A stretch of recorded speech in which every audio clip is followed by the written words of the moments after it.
Mason Whitaker didn't scream. That's what still rattles me. He just looked, eyes glassy as if staring through every living thing in the room, and whispered something too soft for anyone else to hear. I know what you're thinking. Why? Does that matter? But I was closer than I should have been. I heard it, one word, strangled by fear and awe and something else I can't describe. And then, in front of 39 witnesses, under the sterile floodlights of Hangar 12, Mason Whitaker, my friend, my commanding officer, ceased to exist. No flash, no sound, no vapor, just gone. Like he'd stepped out of the world the rest of us were still trapped in. Maybe I should have told someone right away. Maybe I should have said the word out loud. Let someone smarter, someone authorized, analyze it. But I didn't. I've replayed that moment 1,000 times in my head, slowed it down until the muscles in Mason's jaw twitched in sync with the beat of my own heart. I can't unsee his expression. The horror, yes, but also something like peace, like understanding. And since that night, something in me has been wrong. Not just fear, not just paranoia. I feel watched, but not from the outside, from within. Like there's something inside my blood trying to remember a truth I was never meant to know. It started long before the incident, though we didn't realize it then. The alien weapons were failing, one after the other. Directed energy blasts, sonic disintegration, molecular destabilizers. Things no human hand should have survived, glancing off skin, harmless like wind across desert stone. We thought it was a tech malfunction, or sabotage, or maybe just propaganda to boost morale during the negotiations.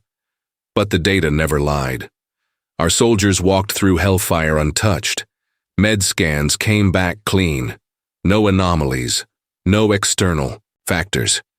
Just skin. Human skin. I didn't believe any of it. Until the baby spoke.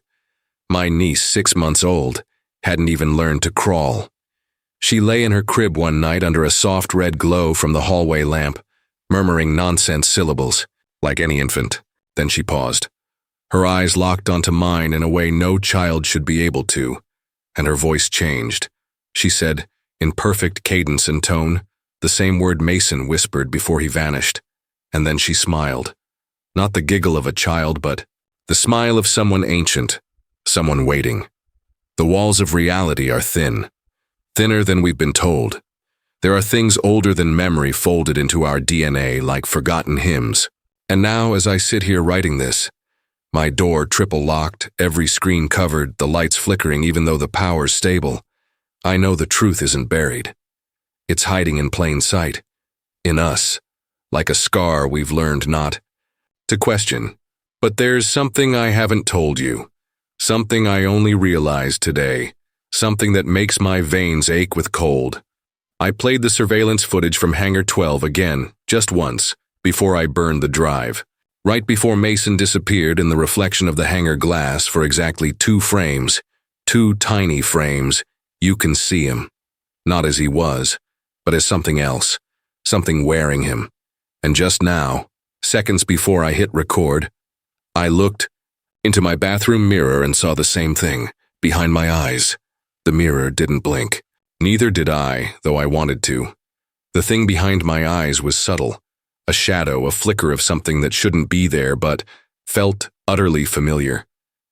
In that moment, everything I'd clung to, logic, memory, trust, crumbled beneath. The weight of a question no one had dared ask. Was Mason ever really gone? Or had he, like me, slipped into something else entirely? A place where skin meant nothing and everything was twisted beneath a deeper truth. I stumbled back from the mirror, heart hammering like a warning drumbeat in a silent city. The air felt heavier, thicker, as if I had crossed a threshold that wasn't marked on any map, not even in classified files. And then the whisper came again. Not from Mason, not from my niece. This time it was inside my head, low, nearly inaudible, yet piercing, as if the voice were not speaking to me but through me, decoding layers of memories I never lived. But the memories? They didn't line up. Pieces were missing, whole days erased from my mental calendar, hours that bled into each other like ink stains on tissue paper. I searched for answers in the basement storage of my mind, only to find old recordings I didn't remember making. Grainy video files labeled with dates that made no sense. Footage of myself sleeping, eyes twitching, murmuring the same word Mason had whispered. Or was it someone else's voice edited over mine? I couldn't tell. The cameras were never supposed to be on. Nobody told me where they came from. The recordings didn't just show me. They showed her. She was a woman with eyes like cold flames and a smile that curled around secrets too heavy to hold.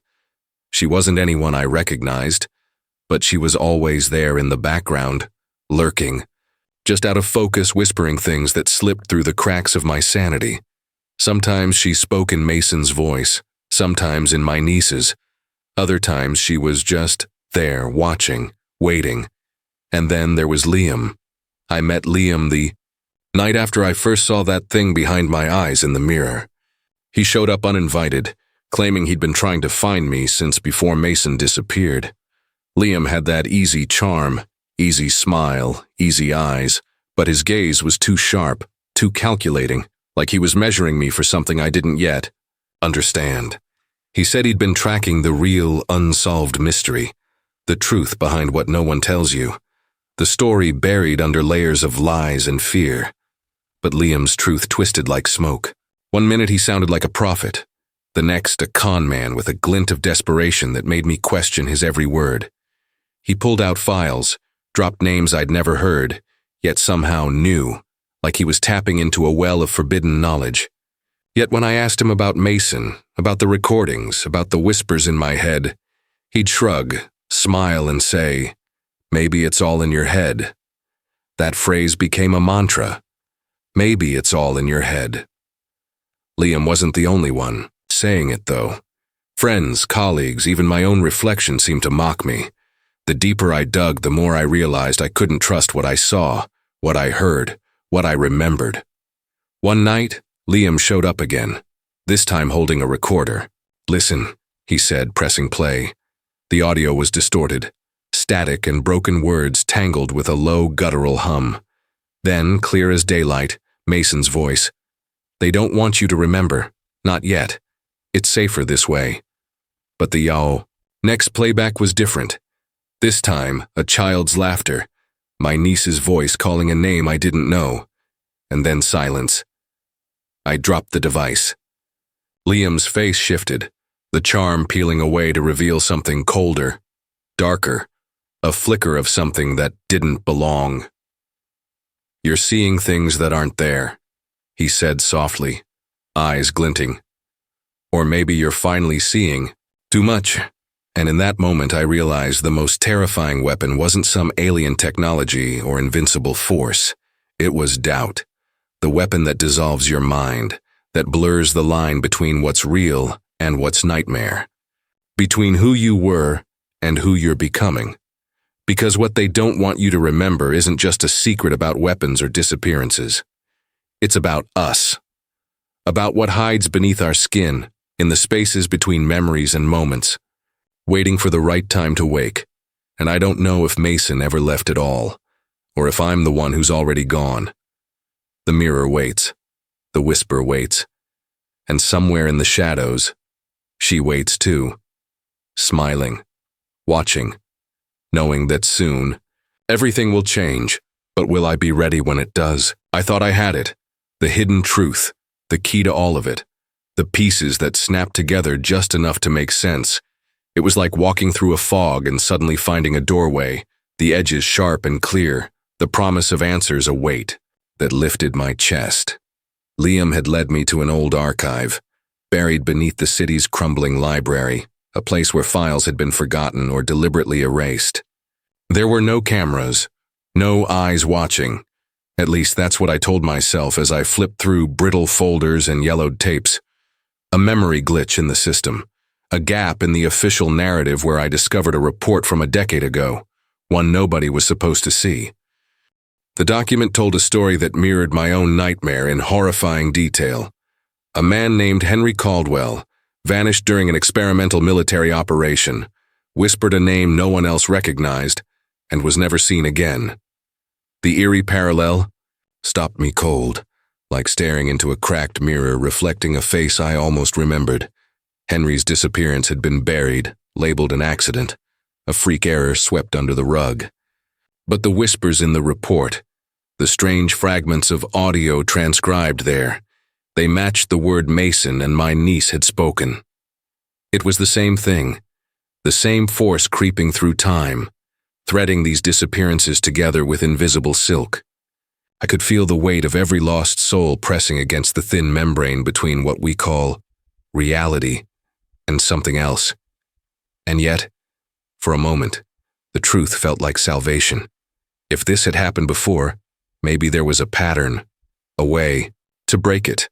If Henry's story ended in silence, maybe I could find the voice to scream. I was breathing again. My pulse slowed. The room felt lighter. I even called Liam and told him. "We've found it," I said, voice hoarse with relief. "This is it, the hidden truth, the memory they wanted wiped clean." But then the tapes began to fail. The more I listened, the more the audio warped, voices twisting into static, names morphing into nonsense, memories slipping away like smoke. Through my fingers, a deep unease settled in the pit of my stomach, a creeping suspicion that something wasn't right, that maybe the truth wasn't a rescue but a trap. And then the detail that unraveled everything. Henry Caldwell wasn't just a name. It was an alias, a carefully constructed mask. The man who vanished was Mason Whitaker's father. I froze.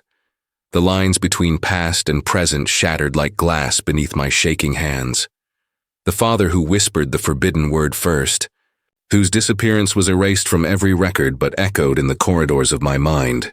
The father who, like Mason, had vanished without a trace, swallowed by a secret that had been watching us all along. I remembered flashes from my childhood, fragments too broken to make sense, late-night whispers muffled behind closed doors, my mother's trembling voice begging for silence, and a face glimpsed just once in a faded photograph that now seemed impossibly familiar. The trauma wasn't mine, but it was in my blood, a buried legacy entwined with the mystery that had consumed my every waking thought. But the deeper terror wasn't the vanished men, the alien weapons that failed, or the cryptic voices in the dark. It was the presence, a silent watcher who had been there since the beginning, threading through every memory, every lost hour, every erased name.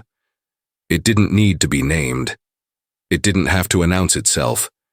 It was the empty space in the corner of the room where your breath catches, the shadow that shifts just out of sight, the feeling that you're never truly alone even when no one is there. I felt it now. Not as a distant threat, but as something personal, invasive, crawling beneath my skin and settling in my bones. It was no longer about survival or uncovering secrets. It was about what happens when the secret stares back at you and refuses to let go, when the silence between the words becomes louder than any scream. As I closed the archive door behind me, the weight of that realization pressed down with suffocating clarity. The story I thought I was living, the one I thought I understood, was a shadow of something far darker and more complex. And in that moment, I knew one thing with brutal certainty. The entire narrative I'd followed was a lie. A carefully constructed illusion meant to keep me looking in the wrong direction. The whisper I heard before wasn't just a name or a word. It was an invitation, a warning. And now, as the shadows gather tighter around me and the memories twist like a maze with no exit, I'm left with a question that changes everything. What if everything you believed about this story was the real lie? You're not crazy. They lied to you. Because the truth? It's waiting. And it's watching. And it's about to show itself again. Maybe it already has. Maybe you just missed it. The cold air in my apartment was thick with a silence so complete it pressed against my skin like a physical weight, a reminder that I was not alone in this, and never had been. The truth I'd clawed toward, brittle and bleeding at the edges, suddenly felt like a flicker in a much larger darkness. Because then the messages started arriving. Not in texts, not in emails. Those were too easy to trace, too clean. No. These were shadows beneath shadows, whispers folded into the static of late-night broadcasts, images flickering just beneath the surface of my computer screen, barely caught out of the corner of my eye. Symbols I couldn't place but recognized. From the grainy footage in the archive, there were others, people like me, caught in this web, pulled into the same spiraling mystery that defied explanation and mocked understanding. I wasn't the only one waking to half-remembered nightmares, to memories that slipped away the moment I tried to hold them. The same name echoed through these messages, fractured and fragmented, a code disguised as madness. "You were right. All along," one text scrawled in jagged type, appearing briefly on a weathered phone I didn't own but somehow carried in my hand. "We've been watching." Shared dreams came next. Or was it shared hallucination? Nights filled with shadowed rooms and faceless faces, a low hum vibrating beneath the fabric of sleep. I wasn't just losing myself. I was becoming part of something else, something collective and terrifyingly deliberate. Images flashed, an old man's eyes wide in a silent scream, a child repeating that forbidden word, a woman with a smile that stretched too far across her face. Symbols from the messages floated in and out of my vision, circles intersected by lines, shapes that formed and dissolved like smoke, their meaning just out of reach, but burning in the back of my mind. And then the realization settled like ice. In my veins, the watchers were everywhere, but they weren't just watching me. They were watching all of us, every person tangled in this unseen narrative that stretched back years, decades, hidden beneath the surface of what the government never released. Footage buried for 20 years, faded but alive, surfacing in dark corners of the internet where truth-seekers disappear, swallowed whole by their own obsession. I began to question everything, the nature of memory itself, the fragility of identity, when every recollection could be a manufactured fragment, a carefully planted seed of doubt. Who was I really beneath the layers of confusion and fear? And if my memories could be erased, altered, or controlled, what part of me was left to trust? The line between victim and conspirator blurred, and I found myself staring into the abyss of my own mind, wondering if I was puppeteer or puppet. In the midst of this chaos, a new perspective emerged, a third voice, distant but clear, an observer who seemed untethered from the spiraling madness yet intimately connected to its core. This voice didn't offer answers, but instead unraveled the question itself, laying bare the architecture of control and the subtle forces shaping everything I thought I knew. They spoke not in riddles, but with a cold clarity that felt like a blade slicing through fog, exposing the raw nerve beneath the mystery. "You're part of it," they said, not accusing, but stating a fact. "Not because you chose to be, but because the system needs you there. Watching, remembering, doubting. These are the cogs in a machine that feeds on uncertainty." Their presence was unsettling, not because it was malevolent, but because it felt impossibly human, like someone who had seen too much and survived only by surrendering to the shadows. Their words whispered through my thoughts like a warning and a promise. The watchers, the vanished, the whispered names. They were all part of a larger design, a tapestry woven with threads of control and fear, stitched together by hands unseen. The messages kept coming, each one a pulse in the dark, each symbol a key to a lock I wasn't sure I wanted to open. The watchers weren't just observers. They were participants, active players in a game that blurred the boundaries of reality, memory and identity, and now so was I. The question was no longer whether I could find the truth, but whether the truth wanted to be found, or if, like a living thing, it would consume me the moment I tried. And as the night stretched on, filled with flickering lights and half-heard whispers, one thought burned brighter than all the rest. Maybe the real mystery isn't what's been hidden from us all along. Maybe it's why we're the ones left to carry it. And what comes next? That's a secret no one's ready to tell, but it's waiting, always waiting. And now, so are you. The air in the room shifted, thick with the weight of unspoken things, as though If every secret, every fractured memory had been waiting for this moment to unravel, I was no longer chasing shadows or deciphering cryptic messages. The mystery had ceased to be about what had happened. It was about why. Why these disappearances, these whispers, this silent force that clawed at the edges of every life it touched, and beneath it all what it said about the raw, fragile core of being human. For years I had clung to the hope that uncovering the truth would set me free, that the answers were a key to unlock the prison of confusion and fear. But now, standing at the precipice, the truth felt like a mirror held too close, reflecting not salvation, but the jagged shards of my own vulnerability. The choice before me was no longer black and white. The truth could either shatter me completely, tearing apart every illusion I held on to, or it could be a strange kind of grace, a brutal awakening to the depths I never dared to explore. I thought of Mason, the vanished child whose whispered name had echoed like a curse through my nights. I thought of Henry Caldwell, the man lost to a memory erased by time and silence. And I thought of myself, of the fragments of identity I'd gathered, the memories I barely trusted, the moments where reality felt like a thin veil threatening to rip open. There was a confession, raw and trembling, waiting inside me, a truth I had buried beneath layers of doubt and denial. I had been afraid, not just of the Watchers or the forces beyond understanding, but of what I might become if I truly faced the abyss. The possibility that the line between victim and participant was not just blurred but erased, that I was part of the cycle I so desperately wanted to break. I remembered a voice, quiet but relentless, from the third observer, the one who spoke of control, of being a cog in a vast machine.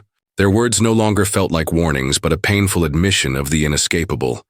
"You are both the prisoner and the key," they had said. And in that moment, with every trembling breath, I understood that the mystery wasn't about alien, weapons failing, or strange disappearances. It was about the eternal human struggle against forgetting, against erasure, not just of memory but of self. The Watchers weren't monsters from beyond.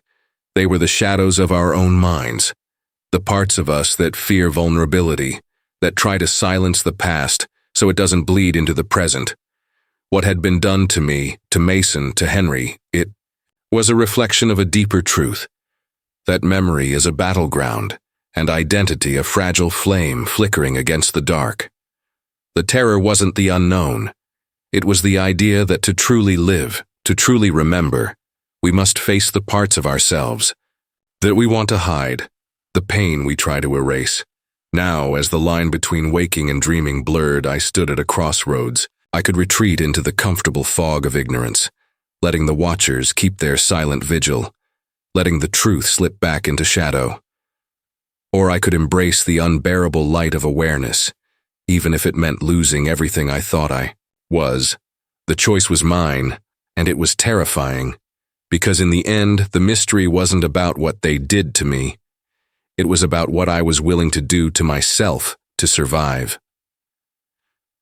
The room darkened as the truth settled like dust, heavy and inescapable. A long silence followed, filled only by the steady rhythm of my own heartbeat, the fragile drum of a soul standing on the edge of transformation. In this fragile stillness, I whispered to the darkness, and maybe to you, because now we are bound by something deeper than secrets or fear. Sometimes the greatest power is not in what we destroy, but in what we choose to remember. Thank you for watching. Don't forget to like, share, and subscribe for stories you were never meant to hear.